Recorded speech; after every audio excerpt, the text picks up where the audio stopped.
Retraite donc, en fait non-retraite, et pas, je disais, par n'importe laquelle, celle du président de Publicis, le président du conseil de surveillance de Publicis, Maurice Lévy, le dirigeant historique du groupe mondial de publicité et de communication, qui hier a été, lors de l'Assemblée générale, très confortablement réélu, donc à la tête du conseil de surveillance. Maurice Lévy qui a 79 ans, qui donc a été renouvelé pour un nouveau mandat de 4 ans, ce qui emmènera donc jusqu'à 83 ans. La retraite jamais, point d'exclamation. Voilà, c'est froid, moi jamais. Je faisais allusion à un ancien slogan publicitaire bien connu, rien à voir avec le sujet.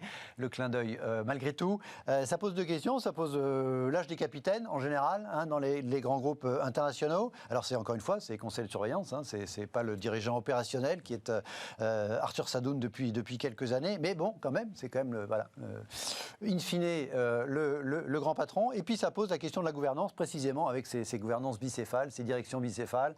Alors il y a soit président directeur général, soit président du conseil de surveillance, président du directoire, c'est le cas ici chez Publicis. Dans son interview au Figaro aujourd'hui, Maurice Lévy, alors voilà, Figaro a titré la période difficile derrière nous, là il parle du business qui va, semble-t-il, beaucoup mieux pour l'entreprise. Et puis à propos du renouvellement de son poste, Maurice Lévy, il répond au journaliste du Figaro, on ne change pas une équipe qui gagne. Ça tombe sous le coup du bon sens, si ça se passe bien, il n'y a pas tellement de raisons de changer. Que vous inspire l'un et l'autre, à la fois cette prolongation de mandat à 79 ans, et puis après je vous poserai la question de la gouvernance. Déjà peut-être le sujet de l'âge. Est-ce que c'est un non-sujet tant que tout va bien pour vous, Jérémy ?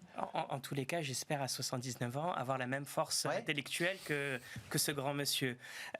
Si c'est une question, tant mieux que ça aille bien, surtout pour un grand groupe français, mais ça pose au moins deux questions. Le premier, c'est que le successeur ou la successeur potentielle de Maurice Lévy, c'est autant d'expérience en moins, et ça peut poser un problème aux grands groupes où il y a une espèce de pyramide déformée en quelque sorte. Dans les cabinets d'avocats, on dit par exemple que tout le boulot que faisaient les jeunes avocats, les jeunes juristes au début, désormais n'existe plus puisque c'est l'intelligence artificielle qui le fait, et que les grands partenaires désormais ont juste besoin de l'intelligence artificielle, mais qui est-ce qui pourra les suivre ? Ça me fait penser un peu à ça.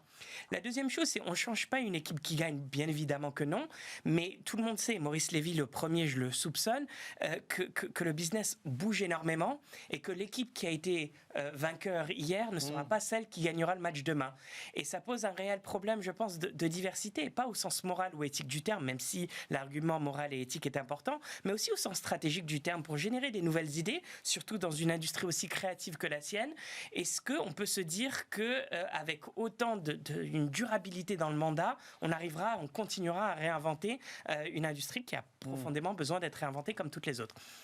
L'avenir nous le dira, mais en tous les cas, ça pose des réelles questions, en tout cas en termes de gestion des ressources humaines. Ouais. Quid de cet équilibre, évoqué par Jérémy, entre expérience d'un côté et puis capacité à se renouveler, être créatif, à se réinventer. Votre regard là-dessus, Arnaud ? C'est évident que sur la capitalisation d'expérience, Maurice Lévy coche toutes les cases. Entreprise exceptionnelle, homme exceptionnel, Publicis, c'est quand même un géant mondial, c'est le numéro 3 dans le domaine des agences de pub, dont le métier a fortement évolué. Et la question, en tout cas moi la remarque que ça m'amène, c'est peut-on ou doit-on se passer de Maurice Lévy ? Et quand on regarde un petit peu dans les détails, la réponse est plus aussi évidente que... L'actionnaire de Publicis, pas vu là... Du point de vue opérationnel, dans l'intérêt de la société. Alors il faut un petit peu, c'est vrai, diminuer le niveau de pression de ce sujet, parce que, comme vous l'avez mentionné, un directoire et un conseil de surveillance ne fonctionnent pas pareil, ils n'ont pas les mêmes objectifs. C'est Arthur Sadoun qui, depuis 2017, est au pilotage opérationnel quotidien de la boîte, c'est lui qui sort les résultats. Le rôle du conseil de surveillance est plutôt un rôle d'accompagnement à moyen long terme de tous les axes stratégiques de l'entreprise.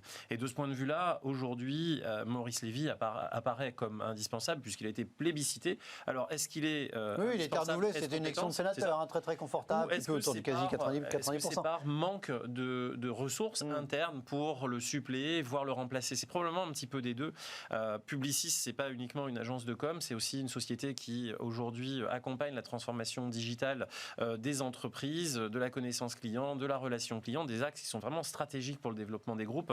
Il ne faut pas oublier que dans le parcours de Maurice Lévy, il est ingénieur informatique à la base. Et il a fait prendre à Publicis quelques longueurs d'avance par rapport à ses concurrents directs et il l'a aidé à grandir et en faire ce que c'est aujourd'hui. Notamment en croissance externe, effectivement, de groupes très technologiques. Un groupe de 80 000 personnes, de quasiment 10 milliards d'euros de chiffre d'affaires.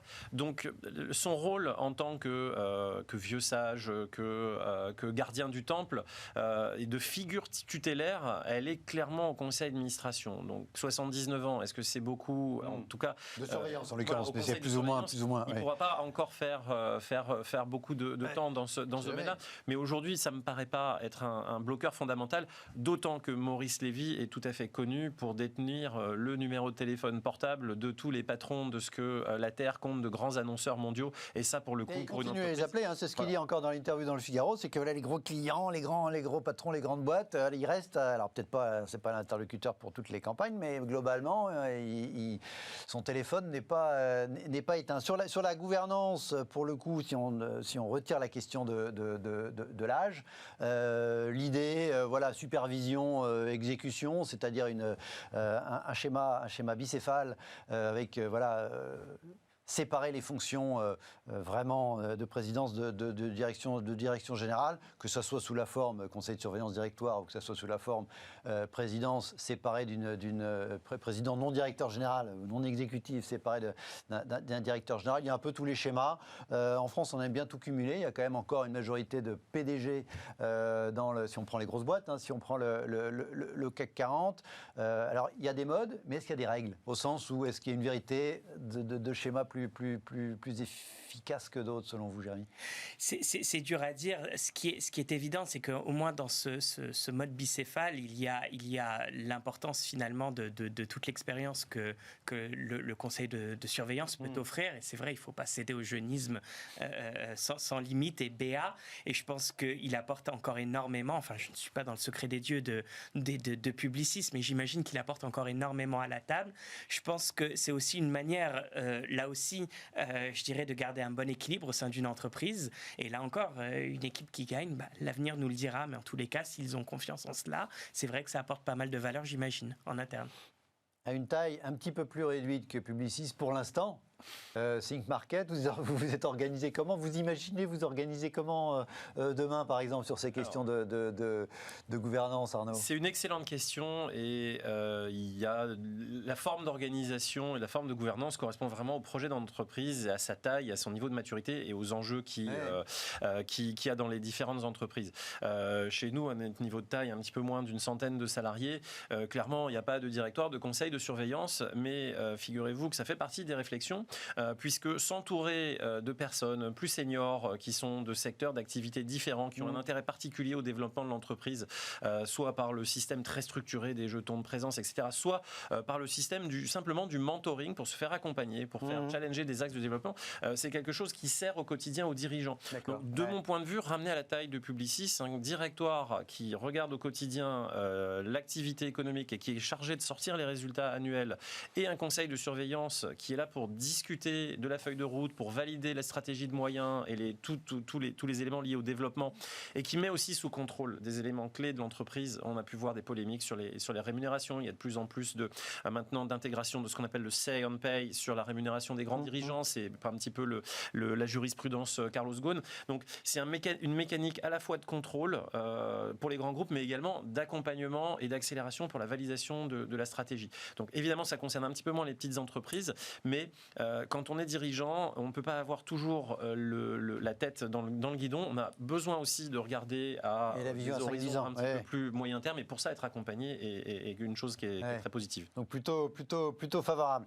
On en reste là. Un autre septuagénaire plutôt un petit peu avancé, qui est encore très largement bon pied, bon oeil et un gros job. Donc il y avait Maurice Lévy, il y a également Joe Biden. On va en parler tout de suite.